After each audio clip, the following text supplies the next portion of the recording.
Good afternoon, ladies and gentlemen, and welcome to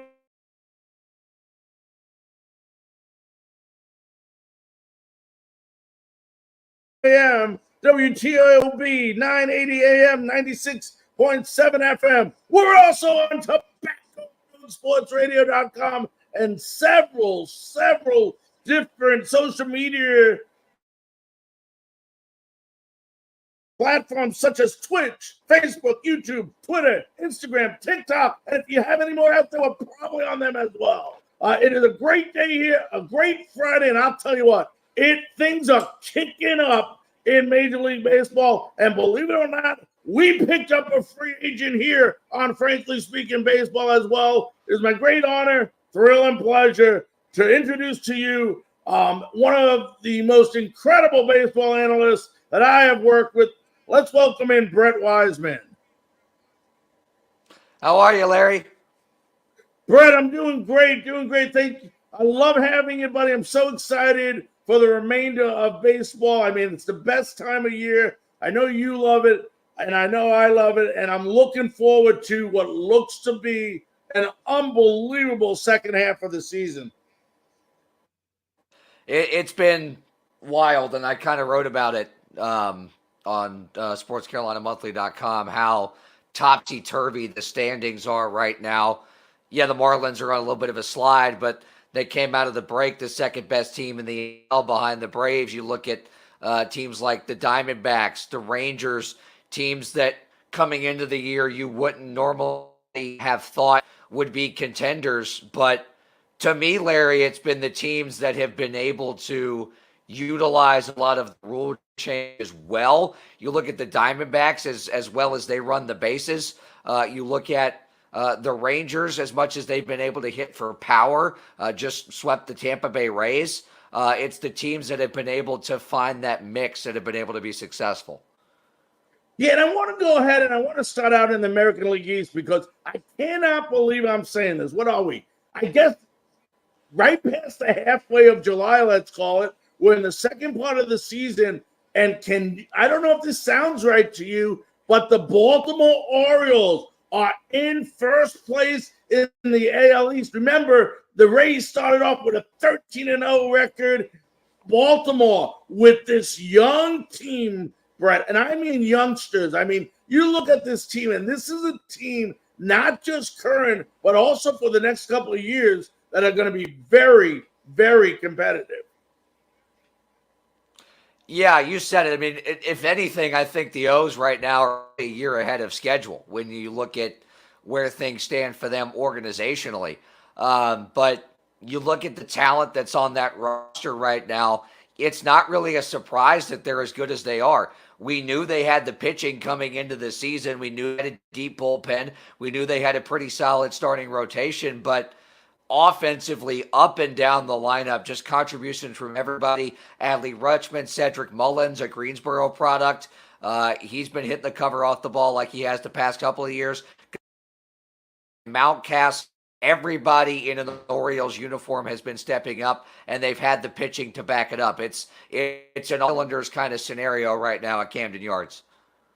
You know, and you talk about the pitching, of course, Felix Bautista with that bullpen of Cano and Bowman. I mean, Bautista, 4-1, 25 saves. And then before we get to the offense part of this team, you look at the pitching staff, and everybody seems to have a winning record, but there's not a big name on this starting pitching staff. You got Dean Kramer, 10-4, Tyler Wells, 7-5, Kyler Gibson, the only guy over 30 years old at the age of 35, 9-6. And then how about I believe it's Brandbush, 6-4. When you talk about the foundation of a pitching staff and a young pitching staff, you know, maybe one more solid veteran to go before the trade deadline? Or what do you think? I mean, what does this team need, in your opinion, to keep battling with the Rays? Or are they set the way they are? I wouldn't say they're set. I think you make a good point right there. Kyle Gibson is a good veteran presence to have to kind of help mold that young rotation, as talented as it is. But if you're going to make a run in October, you and I both know that pitching is the most important thing to have. And you've got to have an ace. Look at the Phillies last year. They single-handedly won that best of three wildcard series because they had two aces to go with. They had Nola and they had Zach Wheeler, and that's how they beat the St. Louis Cardinals last year. I don't know what the market's going to look like even a week and a half out right now. We are hearing names being thrown out, but Shane Bieber, he's hurt. So we don't know what's going to happen with him. You've got Giolito and Dylan Cease. The White Sox may go full sell mode. The Cardinals are shopping Jack Flaherty and Jordan Montgomery. The Mariners have thrown Logan Gilbert's name out there in exchange for outfield help, but none of those names really jump off the page as a guy you would go out and get, as in when the Brewers went out and got CC Sabathia at the deadline. There's just not one of those guys on the market right now that's a top-of-the-line starter, and I feel like that would be the difference maker for both. Yeah, and you look at this offense, and you go from 1 through 9. This team looks like it's okay to me. You got Rushman. O'Hearn is having an unbelievable year. I'm a big Gunnar Henderson fan. I think the more time he plays, and he's starting to heat up right now, as we've seen the past couple of weeks. Anthony Santander came out of nowhere, and then we haven't even mentioned the acquisition of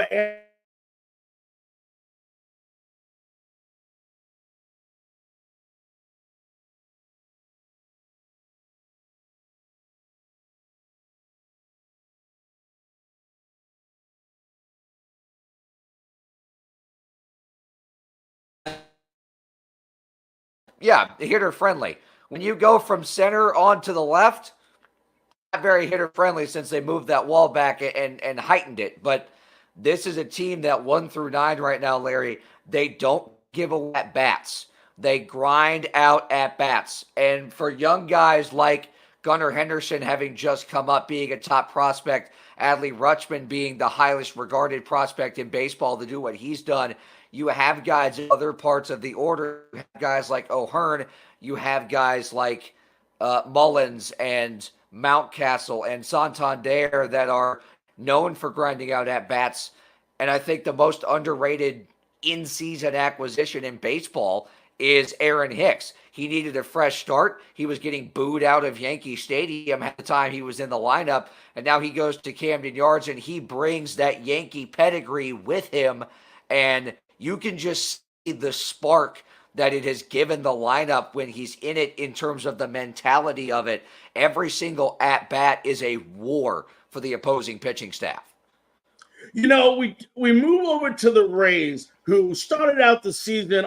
Actually, this is the first time since day one that the Rays are not in first place this year. They're 3-11 in the month of July, and you were talking about grinding out hits with the Baltimore Orioles.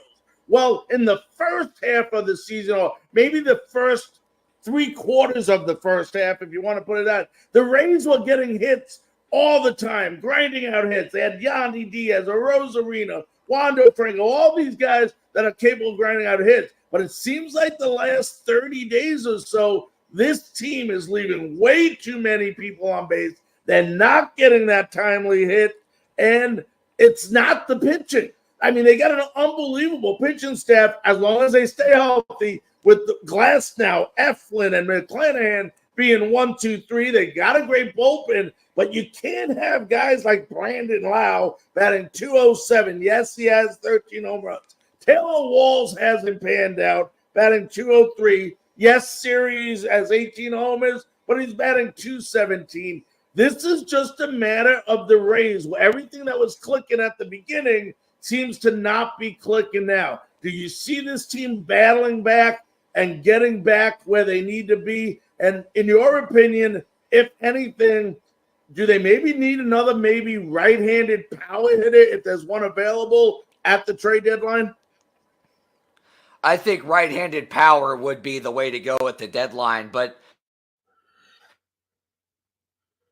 I think this team can battle back. This team is too talented, and you mentioned the pitching. It's not just a starting rotation. You and I both know how solid their bullpen has been and can be. It's been a little suspect of late, but these are situations that teams run into. That this is baseball, right? You're going to run into points in this 2-game marathon where one week you're hitting the cover off the ball, you're 12 for 20 with runners in scoring position, and then the next week you're 1 for 29 with runners in scoring position, and you can't get that timely hit. That's where the Tampa Bay Rays are right now. I think a right-handed power bat would benefit, but that's also dependent upon guys Brandon Lau, Yandy Diaz, Wander Franco hitting like they're supposed to.